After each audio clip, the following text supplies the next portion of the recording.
तो बच्चों अभी हमें डिस्कस करना है थर्मल एक्सपेंशन।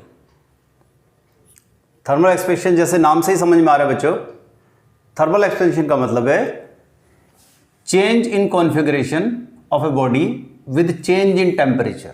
किसी भी बॉडी के टेम्परेचर में चेंज करो और उसका कोई कॉन्फ़िगरेशन चेंज हो जाए। जैसे इसको अगर मैं हीट अप करूँ और इसकी लेंथ चेंज हो जाए, या कोई एक आयरन की शीट है उसको अगर हीट अप करो तो उसका एरिया चेंज हो जाए, या किसी चीज़ का वॉल्यूम चेंज हो जाए, तो कोई भी कॉन्फ़िगरेशन या शेप चेंज हो जाए, तो कोई भी चीज़ उसकी चेंज हो जाए टेम्परेचर के साथ चेंज होने से, तो उसी को हम थर्मल एक्सपेंशन कहते हैं। हम तीन तरीके से पढ़ेंगे इसको कि अगर किसी ऑब्जेक्ट की लेंथ चेंज हो जाए, इसको बोलते हैं हम linear expansion. Change in length with change in temperature. मान लीजिए T टेम्परेचर पे उसकी लेंथ है L, टेम्परेचर हमने थोड़ा सा बढ़ा दिया, मान लीजिए हमने बढ़ा दिया इसका टेम्परेचर डेल्टा T, मतलब चेंज कितना आया डेल्टा T का, तो उसकी लेंथ हो गई L प्लस डेल्टा L। इसका मतलब डेल्टा T टेम्परेचर बढ़ाने से उसकी लेंथ कितनी बढ़ गई डेल्टा L। तो हम लोग ये देखते हैं बेटा कि increase in length is directly proportional to original length and also directly proportional to rise in temperature. मतलब अगर वायर की लेंथ कम है तो बेटा चेंज इन लेंथ भी कम आएगा। अगर वायर की लेंथ ज़्यादा है तो फिर उसका चेंज इन लेंथ भी ज़्यादा आएगा। इसी तरह से अगर कम टेम्परेचर चेंज करते हो तो चेंज इन लेंथ कम होगा, और अगर ज़्यादा टेम्परेचर चेंज करते हो तो चेंज इन लेंथ भी ज़्यादा आएगा। तो इस तरह से बेटा हम कह सकते हैं कि चेंज इंक्रीज इन लेंथ यानी delta L is directly proportional to L delta T। L original length है, delta T change in temperature है। तो यहाँ से प्रोपोर्शनलिटी हटेगा तो बेटा एक कॉन्स्टेंट आ जाएगा अल्फा। तो delta L is equals to alpha L delta T। यहाँ से अल्फा इक्वल्स टू आ गया delta L upon L delta T। Alpha कहलाता है कोफिशिएंट ऑफ लीनियर एक्सपेंशन। अब इस अल्फा को अगर हम डिफाइन करें तो देखिए किस तरह से डिफाइन करते हैं बेटा कि अगर इसकी वायर की लेंथ 1 मीटर कर दें और डेल्टा T यानी change in temperature 1 degree Celsius कर दें, तो alpha is equals to delta L आएगा। ये 1 हो गया, ये भी 1 हो गया, तो alpha equals to delta L। इसका मतलब कोफिशिएंट ऑफ लीनियर एक्सपेंशन किसके इक्वल है बेटा, चेंज इन लेंथ के। कब, जब ओरिजिनल ऑब्जेक्ट की लेंथ 1 मीटर हो और change in temperature 1 degree Celsius हो। तो यही इसकी डेफिनेशन है कि कोफिशिएंट ऑफ लीनियर एक्सपेंशन में be defined as the increase in length per unit original length and per degree rise in temperature. 1 degree Celsius rise करने से 1 मीटर की लेंथ में कितना चेंज आएगा, that is coefficient of linear expansion. Okay, दूसरा देखते हैं बेटा सुपरफिशियल एक्सपेंशन। इसका मतलब है change in area with change in temperature. कोई अगर पतली सी शीट है तो उसका एरिया इंक्रीज कर सकता है, या टेम्परेचर डाउन करोगे तो उसका श्रिंक कर सकता है एरिया।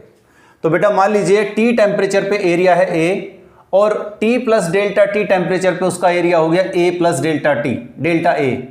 तो इसका मतलब डेल्टा T टेम्परेचर बढ़ा देने से उसका एरिया इंक्रीज हुआ डेल्टा A। तो हम ये देखते हैं कि डेल्टा A जो होता है change in area is directly proportional to original area and rise in temperature. तो बेटा प्रोपोर्शनलिटी हटेगा तो यहां पे कांस्टेंट आ जाएगा बीटा, और बीटा इज इक्वल्स टू होगा delta A upon A delta T। इसी को बोलते हैं कोफिशिएंट ऑफ एरिया एक्सपेंशन या कोफिशिएंट ऑफ सुपरफिशियल एक्सपेंशन, एक ही बात है। इसको भी चाहो तो डिफाइन कर सकते हो बिल्कुल ऐसे कोफिशिएंट ऑफ लीनियर एक्सपेंशन की तरह। अगर एरिया 1 मीटर स्क्वायर और डेल्टा T 1 डिग्री सेल्सियस रखोगे तो beta is equals to delta A आ जाएगा। बिल्कुल सेम ऐसे डिफाइन करना है कि coefficient of area expansion is equals to या may be defined as the change in area per unit original area per degree rise in temperature. ठीक है, इसी तरह से बेटा वॉल्यूम एक्सपेंशन। अगर किसी ऑब्जेक्ट का टेम्परेचर चेंज करने से उसका वॉल्यूम चेंज हो जाए तो हम उसको बोलेंगे वॉल्यूम एक्सपेंशन। जैसे T टेम्परेचर पे किसी ऑब्जेक्ट का वॉल्यूम है V, और जब हमने उसका temperature T plus delta T कर दिया तो वॉल्यूम हो गया V प्लस डेल्टा V। इसका मतलब डेल्टा T टेम्परेचर राइज करने से उसका वॉल्यूम कितना बढ़ा बेटा, डेल्टा V। इसका मतलब, और हम ये देखते हैं कि डेल्टा V जो होता है that is directly proportional to original volume and rise in temperature, बिल्कुल सेम, तीनों एक ही तरह से चलते हैं। तो यहां से भी प्रोपोर्शनलिटी हटाना है तो एक कांस्टेंट आ जाएगा, ये गामा कहलाएगा, और गामा है बेटा कोफिशिएंट ऑफ क्यूबिकल एक्सपेंशन। तो gamma is equal to delta V by V delta T. इसको भी अगर गामा को डिफाइन करना है तो वी को 1 और डेल्टा टी को 1 डिग्री सेल्सियस या 1 केल्विन पुट करो तो gamma is equal to delta V आ जाएगा। तो कोफिशिएंट ऑफ क्यूबिकल एक्सपेंशन में भी defined as the change in volume per unit original volume per degree rise in temperature. तो इस तरह से हम तीनों एक्सपेंशन, तीनों कोफिशिएंट ऑफ एक्सपेंशंस को डिफाइन कर सकते हैं। आगे हम देखते हैं कि इन तीनों के बीच में क्या रिलेशन है। चलिए बेटा, कोफिशिएंट्स ऑफ एक्सपेंशंस के बीच में रिलेशन फाइंड आउट करते हैं। तो अल्फा और बीटा के बीच में पहले रिलेशन निकालते हैं। देखिए कैसे निकलेगा। मान लीजिए एक शीट है, स्क्वायर शीट, जिसकी लेंथ एल और ब्रेथ भी एल है, टी टेम्परेचर पे है, तो इसका एरिया क्या होगा, एल स्क्वायर। मान लीजिए हमने इस शीट का टेम्परेचर राइज करके टी प्लस डेल्टा टी कर दिया और इसकी लेंथ हो गई L plus delta L, breadth भी इसकी एल प्लस डेल्टा एल। तो बेटा एरिया क्या हो जाएगा, new area. This is A dash is new area. कितने टेम्परेचर पे, T plus delta T temperature पे। तो this area is equal to L plus delta L का whole square. A dash is equal to L plus delta L का whole square. तो इसको expansion करके identity लगा दो, खोल दिया। ए डैश को हम कह सकते हैं बेटा original area plus change in area.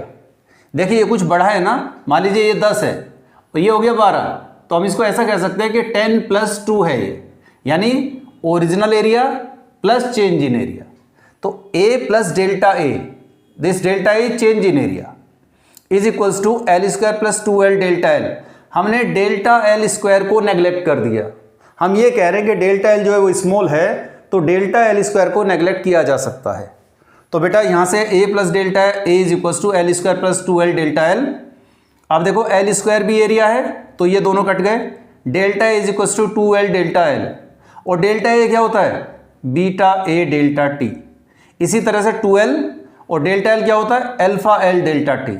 आप यहाँ से काट दो, यहाँ पे एरिया बचेगा और यहाँ पे एक एल ये, तो ये हो जाएगा एल स्क्वायर यानी एरिया। इससे एरिया से कट गया ये एरिया, तो beta is equals to 2 alpha, या ये कह दो alpha is equals to beta by 2।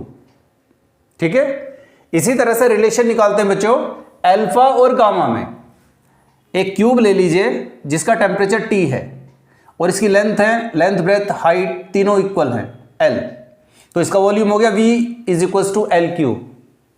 मान लीजिए इसका टेम्परेचर राइज करके अपने कर दिया T प्लस डेल्टा टी, तो इसकी लेंथ ब्रेथ हाइट तीनों बढ़ेंगे, तो बेटा तीनों हो गए L plus delta L, L plus delta L, L plus delta L. तो इसका न्यू वॉल्यूम क्या हो जाएगा, न्यू वॉल्यूम हो जाएगा V dash which is equals to L plus delta L का क्यूब। अब इसको क्यूब को खोलो, आइडेंटिटी लगा दो बेटा, तो आपने इसको आइडेंटिटी लगा के ओपन कर दिया। V डैश को हम लिख सकते हैं क्या, V plus delta V, V plus delta V। अच्छा यहां पर एक चीज करनी है आपको, delta L is small, so delta L square and delta L cube can be neglected. जब इनको नेग्लेक्ट करोगे तो ये क्वांटिटी और बेटा ये वाली क्वांटिटी जीरो हो जाएगी, बचेगा क्या, L cube plus L 3l square delta L, 3l square delta L, और V डैश को लिख दिया V प्लस डेल्टा V। बेटा एल क्यूब होता है V, तो V से V कट गया, delta V is equals to 3l square delta L. हमने क्या किया, डेल्टा V को ओपन किया गामा V डेल्टा T से, और यहाँ पे डेल्टा L को ओपन किया अल्फा L डेल्टा T से। यहाँ पर 3l स्क्वायर पहले से ही था, एक L और आ गया, तो 3l cube alpha delta T, delta T से डेल्टा T कटा, gamma V is equals to 3l cube alpha, और L क्यूब क्या बन गया बेटा, वॉल्यूम। तो वॉल्यूम से वॉल्यूम काट दो, यहाँ से अल्फा इज इक्वल्स टू आएगा गामा बाई 3, तो alpha is equals to gamma by 3, alpha is equals to beta by 2। इसका मतलब alpha is equals to beta by 2 gamma by 3। ये रिलेशन याद रखिएगा, न्यूमेरिकल्स में बहुत हेल्प करेगा। Alpha by 1 is equals to beta by 2 equals to gamma by 3।